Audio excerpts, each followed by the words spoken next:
दोस्तों, आज हम अपने संविधान के बारे में बेसिक बातों को समझते हुए नागरिकता जो हमारा भाग नंबर 2 है जिसमें नागरिकता के बारे में बताया गया है उसको पूरा कंप्लीट करेंगे। जिसमें हमारे टोटल 6 अनुच्छेद आते हैं, उनको बेहतरीन तरीके से पढ़ेंगे।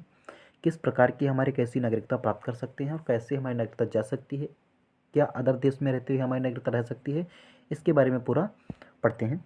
सबसे पहले देखते हैं जो हमारा कॉन्स्टिट्यूशन है, हमारा जो संविधान है। संविधान जो हमारा कॉन्स्टिट्यूशन है उसको अगर जो पढ़ना चाहते हैं तो हमारे पास कुल मिलाकर जो उसके 22 भाग हैं। कितने हैं?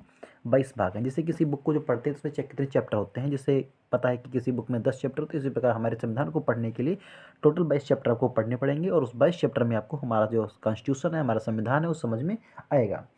उसके बाद ये जो 22 भाग हैं, इस 22 भाग में क्या दिया हुआ है?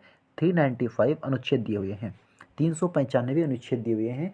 यानी कि इन 22 भाग में 395 अनुच्छेदों को पढ़ना होगा। उसके हिसाब से हम अपने संविधान को, अपनी कॉन्स्टिट्यूशन को समझ सकते हैं, पढ़ सकते हैं। और उसके अलावा ये तो 22 भाग तो पढ़ने ही पड़ेंगे और संविधान में पढ़ने के लिए हमें 12 अनुसूची चाहिए। क्या? 12 अनुसूचियाँ भी पढ़नी है। क्या पढ़नी है? 12 अनुसूचियाँ भी पढ़नी है। तो कुल मिलाकर हमारे संविधान को पढ़ने के लिए क्या क्या चाहिए कि हमारे पास 22 भाग हैं और उन 22 भाग में 395 अनुच्छेद हैं। अलग अलग भाग में अलग अलग अनुच्छेद दिए गए हैं जिनको हमें पढ़ना है। लगभग जो हमारा पहला भाग है उसमें 4 अनुच्छेद दिए गए हैं, दूसरे भाग में 5 से 11 जो अनुच्छेद दिए गए हुए हैं, तीसरे भाग में हमारा 12 से 36 तक दिए गए हैं, चौथे भाग में हमारा 37 से 51 तक दिए गए हैं। ऐसे ऐसे हमारे पास अलग अलग चैप्टर हैं। अलग अलग चैप्टर में जो हमारे पास जो आर्टिकल्स दिए गए हैं उनको पढ़ेंगे, वहाँ से समझते हुए चलेंगे। आज हम अपना जो आर्टिकल नंबर सेकंड हम कंप्लीट करेंगे। जो पार्ट नंबर सेकंड है, भाग नंबर जो सेकंड है, इसको हम देखते हैं। जो भाग सेकंड हमारा है, ये भाग सेकंड हमें हमारा दिया गया है सिटीजनशिप। क्या दी गई है? सिटीजनशिप। सिटीजनशिप मतलब नागरिकता के बारे में हमारे बताया गया है भाग नंबर 2 में। भाग 2 कहता है कि नागरिकता। अनुच्छेद जो इसमें आर्टिकल जो दिए गए हैं, हमने कहा कि प्रत्येक पार्ट में आर्टिकल दिए गए हैं। इन्हीं आर्टिकल के माध्यम से अपने कॉन्स्टिट्यूशन को हम रीड करेंगे, पढ़ेंगे। जो बाबा साहब भीमराव अम्बेडकर या अन्य जो हमारी संविधान न्यायोचित सभा के द्वारा जो बनाया गया था, मुख्य रूप से जो शिल्पकार थे, जो इसीलिए बाबा साहब अम्बेडकर का नाम पहले हमारे लफ्ज़ों में आता है। तो 5 से लेकर अनुच्छेद जो है, जो हमारा आर्टिकल नंबर 5 से 11 तक है जो हमारा, ये इसमें हम अपने नागरिकता को पढ़ेंगे। सबसे पहले देखते हैं कि नागरिकता हमारी जो ली कहाँ से गई है। तो जो हमारा जो नागरिकता है, जो सिटीजनशिप है हमारी, ब्रिटेन से ली गई है। जो हमारा ब्रिटेन का जो हमारा कॉन्स्टिट्यूशन था, जो ब्रिटेन का संविधान था, उस ब्रिटेन के संविधान से हमारे देश की नागरिकता को लिया गया है। सिंपल सा क्वेश्चन पुटअप होता है एग्जाम्स में कि हमारे जो देश की नागरिकता है कहाँ से ली गई है, तो ब्रिटेन से ली गई है। नॉर्मल क्वेश्चन है, बनता है क्वेश्चन पेपर में, आप ध्यान रखेंगे, इसका ध्यान रखना चाहिए आप लोगों को, क्योंकि ये बना है क्वेश्चन, एक बार नहीं कई बार बना है। तो सबसे पहले हमारा जो अनुच्छेद नंबर 5 है, यानी कि जो नागरिकता का जो सिद्धांत है, क्वेश्चन और बनता है कि नागरिकता का जो सिद्धांत है, थ्योरी ऑफ सिटीजनशिप किसने दी है, तो हमारे अरस्तु साहब एक बहुत बड़े भूगोलविद हुए हैं। इन्होंने बताया कि हमारे जो संविधान में जो हमारे संविधान, जो हमारा नागरिकता की जो अवधारणा है, किसने दी? अरस्तु ने दी है। अरस्तु ने हमारे संविधान की अवधारणा दी है। और हमारा जो नागरिकता, हमारे देश में जो हमारे संविधान में जो नागरिकता ली गई, किस देश से ली गई है? तो ब्रिटेन के संविधान से हमारी नागरिकता ली गई है। बेसिक बेसिक बातें हो गई। और अनुच्छेद 5 से 11 तक हमारे संविधान में नागरिकता की चर्चा की है। अगले पेज पर हम अपनी नागरिकता के बारे में देखते हैं, जो कि हमारा आर्टिकल नंबर 5 को देखते हैं कि आर्टिकल नंबर 5 क्या कहता है। एक बात और यहाँ पर देख लेते हैं, पिछली चीज़ों पर एक बात और यहाँ पर छूटी है, थोड़ा उसे कंसिडर करते हैं। इस चीज़ को भी कंसिडर कर लीजिए यहीं पर अपने इस पार्ट में। कंसिडर ये करना है कि जो हमारी जो नागरिकता है, ये हमारा संविधान जब लागू हो गया था, संविधान लागू हुआ था 26 जनवरी 1950 को। जो भाग सेकंड हमारा है, ये कब लागू हो गया था? ये 26 जनवरी, यानी कि 26/1 और 1950 जब हमारा संविधान लागू हुआ, जिस दिन हम 26 जनवरी को अपना गणतंत्र दिवस मनाते हैं, उसी दिन हमारा जो भाग 2 लागू हो गया था। पूरा संविधान नहीं लागू हुआ था 26 जनवरी को, जो हम, क्योंकि संविधान हमारा लागू हुआ था 26 जनवरी 1950 को। 26 जनवरी 1950 को हमारी नागरिकता लागू हो गई थी। तो अब हम संविधान और आर्टिकल नंबर 5 के बारे में अब यहीं से आगे देखेंगे। आर्टिकल नंबर 5 जो हमारा कहता है, जो आर्टिकल 5 है दोस्त हमारा, क्या आर्टिकल आर्टिकल 5 जो हमारा है, ये क्या कहता है, यहाँ से देखते हैं। आर्टिकल 5 हमारा कहता है, आर्टिकल 5 हमारा कहता है कि संविधान लागू होने से नागरिकता। आर्टिकल 5 में ही लिखा गया है कि संविधान लागू होने से नागरिकता, संविधान लागू होने समय से नागरिकता। आर्टिकल नंबर 6 जो हमारा ये कहता है, आर्टिकल नंबर 5 कहता है कि संविधान लागू होने के समय से नागरिकता। कहने का मतलब ये है कि जब से संविधान हमारा लागू हुआ, मतलब 26 जनवरी 1950, ये यहाँ पर कंसिडर करेंगे, मेरी बात को कंसिडर करना कि 26 जनवरी 1950 को जब संविधान हमारा लागू हुआ, उसके बाद से जो भारत देश में पैदा हुआ वो भारत का नागरिक है। आर्टिकल 5 सिंपल सी बात कहता है कि जब से हमारा संविधान लागू हुआ, संविधान कब लागू हुआ, 26 जनवरी 1950 को, और उसके बाद जो भी लड़का हमारे देश में पैदा हो भारत का नागरिक है। ठीक है, अगर जो कोई अराजक तत्व तो नहीं बनता है वो तो। आर्टिकल नंबर 6 हमारा कहता है कि पाकिस्तान से जो इंडिया आने वाले लोगों की नागरिकता, यानी कि जो पाकिस्तान है वहाँ से इंडिया आने वालों की नागरिकता के बारे में चर्चा करता है। यानी कि पाकिस्तान जब हमारा देश आज़ाद हुआ, कब आज़ाद हुआ, 15 अगस्त 1947 को।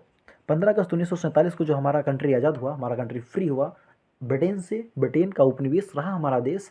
जो ब्रिटेन से हमारा देश आज़ाद हुआ 15 अगस्त 1947 ईस्वी को। उसके बाद जब पाकिस्तान से जो हमारे देश की जो दो टुकड़े हो गए, पाकिस्तान और इंडिया, जो हमारा भारत देश है इसके दो पार्ट हुई, कभी पाकिस्तान जो था कभी भारत का ही हिस्सा हुआ करता था। तो उसके जब दो टुकड़े हो गए तो जो पाकिस्तान के जो लोग थे अगर जो इंडिया आना चाहते हैं तो आर्टिकल 6 में कहा गया कि अगर जो 19 जुलाई 1948 कि 19 जुलाई 1948 से जो भी व्यक्ति पाकिस्तान से इंडिया आ रहा है तो उसकी नागरिकता भारत में दी जाएगी। उसके पहले 19 जुलाई 1948 यानी कि जब देश हमारा आज़ाद हुआ 15 अगस्त 1947 से लेकर के 19 जुलाई 1948 तक जो भी पाकिस्तानी इंडिया आएगा उसको नागरिकता मिल जाएगी और उसकी नागरिकता रही। अगला आर्टिकल जो हम देखेंगे आर्टिकल नंबर 7 कंसिडर करते हैं। आर्टिकल नंबर 7 जो हमारा है वो कहता है कि इंडिया से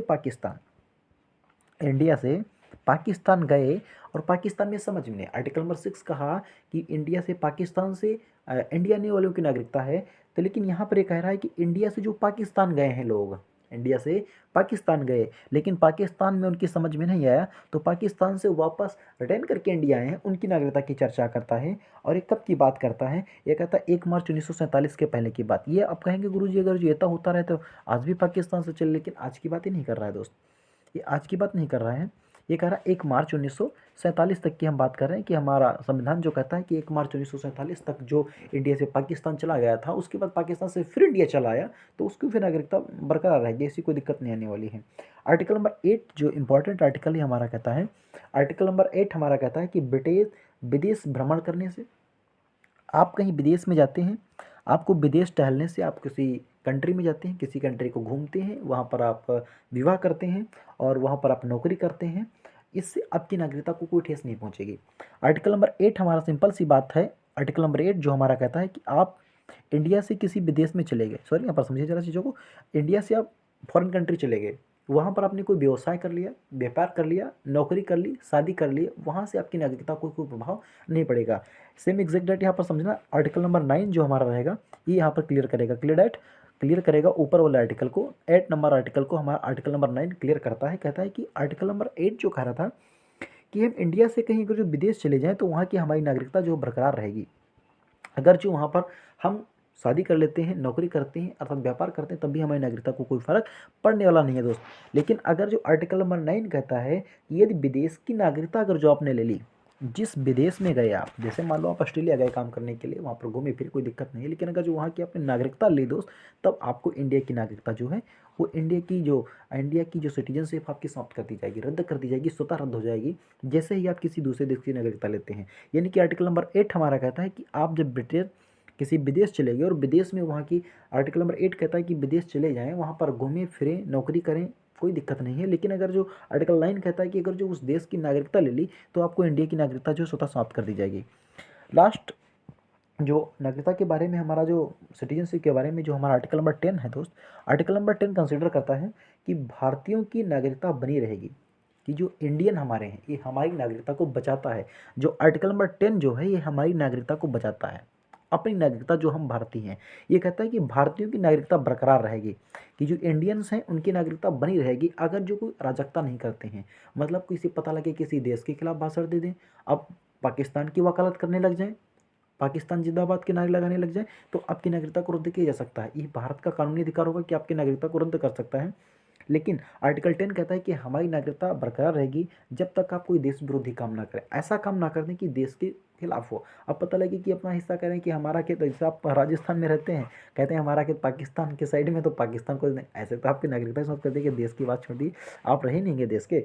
आर्टिकल 11 जो कहता है, 11 जो हमारा लास्ट आर्टिकल हमारे सिटीजनशिप का है, वो कहता है कानून संसद में प्राप्त हुए बिना नहीं बन सकता है। यानी कि जो हमारा जो सिटीजनशिप है, नागरिकता है, नागरिकता संबंधी कोई भी अगर जो प्रावधान लागू होगा, कोई भी प्रावधान लागू होगा, तो उसका जो है नागरिकता वो गृह मंत्रालय या फिर संसद में पारित किया जाएगा। कोई भी कानून लागू करना है नागरिकता संबंधी तो संसद से पारित किया जाएगा। कोई विधायक सांसद या कोई प्रधान संविधान के कहने पर कोई नागरिकता आपकी नहीं बनेगी। मतलब कोई प्रधान कह दे तो कोई नागरिकता नहीं, ऐसा नहीं हो सकता। कहते हैं कोई विधायक जी लिख दे तो नागरिकता संबंधी प्रावधान नहीं हो सकता, या कोई सांसद जी लिख दे तो नहीं, ऐसा कुछ नहीं संभव है।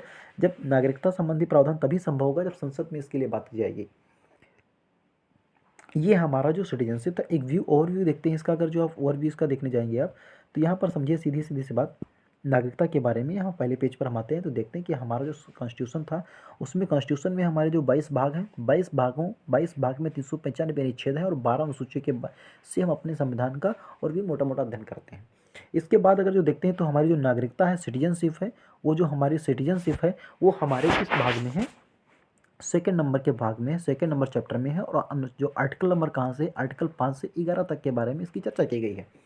5 से 11 तक की चर्चा की गई। आर्टिकल 5 में कहता है कि संविधान लागू होने से समय से नागरिकता की, जब से एक बार ओवरव्यू में देखते हैं, पूरा बहुत शॉर्ट टर्म देखते हैं। आर्टिकल नंबर 5 की बात चर्चा करते हैं। आर्टिकल नंबर 5 कहता है कि संविधान लागू होने से समय से नागरिकता की 26 जनवरी 1950 से जब से भारत की नागरिकता लागू हुई है, तब से अगर जो कोई देश, कोई भी व्यक्ति पैदा होता है भारत में, उसकी नागरिकता रहेगी। अनुच्छेद 6 कहता है कि पाकिस्तान से इंडिया आने वालों की नागरिकता, या अनुच्छेद 7 कहता है कि पाकिस्तान से इंडिया गए और इंडिया से पाकिस्तान गए, फिर ये पाकिस्तान से इंडिया चले, उसकी भी नागरिकता बरकरार रहेगी। आर्टिकल 8 कहता है कि विदेश भ्रमण करें, नौकरी करें, विवाह करें, बच्चा पैदा करें, इसको कोई फर्क नहीं पड़ता, लेकिन वहाँ की जैसे ही नागरिकता लेंगे। आर्टिकल 9 तुरंत कहता है कि जैसे ही नागरिकता वहाँ की लेंगे, वहाँ आपकी भारत देश की नागरिकता रद्द कर दी जाएगी। आर्टिकल नंबर 10 कहता है कि भारतीयों की नागरिकता बरकरार रहेगी जब तक वो भारत में देश विरोधी काम कोई ना कर दे। आर्टिकल नंबर 11 कहता है कि कानून संसद में पारित किए जाएंगे। एक चीज़ और देखना, सिटीजनशिप के बारे में देखते हैं। अगर जो सिटीजनशिप के बारे में यहाँ हमने चर्चा की थी, तो सिटीजनशिप के बारे में देखें तो नागरिकता जो हमारी है, नागरिकता हमारे पास, हमारी कैसी नागरिकता है, भारतीयों के पास इकहरी नागरिकता है। क्वेश्चन बनता है कि भारतीयों के पास कैसी नागरिकता, इकहरी नागरिकता है। और वहीं अगर जो पूछे अमेरिका के पास कैसी नागरिकता, तो दोहरी नागरिकता है। अगर जो अमेरिका में किसी स्टेट में रहते हैं उसकी आपको अलग नागरिकता लेनी पड़ेगी, और जो अमेरिका जो आप कंट्री में रहते हैं उसकी नागरिकता आपके पास अलग रहेगी। लेकिन हमारे देश में ऐसा तो नहीं, कोई यूपी का है, बिहार का है, राजस्थान का है, आप पूर्वोत्तर में केरल के हैं, इससे कोई फ़र्क नहीं पड़ता, आपके पास आपके देश की नागरिकता होनी चाहिए, बस ऐसा कुछ नहीं है। तो इसके बारे में, नागरिकता के बारे में हमारा मोटा मोटा ओवरव्यू था। और ऐसे ही संविधान को छोटे छोटे टुकड़ों में अगर जो पढ़ते रहेंगे तो लगभग अगर जो 30 से 40 वीडियो को जो बना देते हैं तो संविधान आपका 22 पार्ट में, अगर जो 22 भाग ऐसे ले लेंगे तो 22 पार्ट में हमारा जो है संविधान पड़ जाएगा। उसके बाद हम 12 अनुसूचियाँ एक ही पार्ट में करा देंगे। लगभग 25 से 30 अगर जो शॉर्ट्स वीडियो भी आप देख लेंगे तो आपका संविधान बेहतरीन तरीके से, ज़बरदस्त तरीके से तैयार हो जाएगा। अगर जो अपने नोट्स नहीं बना रखे हैं तो शॉर्ट नोट्स जो हम लिख रहे हैं, कोई पीपीटी बनाकर नहीं ला रहे हैं हम आपके सामने। पीपीटी से क्या होता है कि आपका माइंडसेट क्लियर नहीं होता, यहाँ पर आपको नोट्स बनाने की क्षमता डेवलप होगी और बेहतरीन तरीके से पढ़ेंगे। ठीक है दोस्त, जय हिंद दोस्तों। अगले वीडियो में फिर आपका स्वागत करेंगे। जय हिंद दोस्तों, वीडियो को लाइक शेयर कर दीजिए।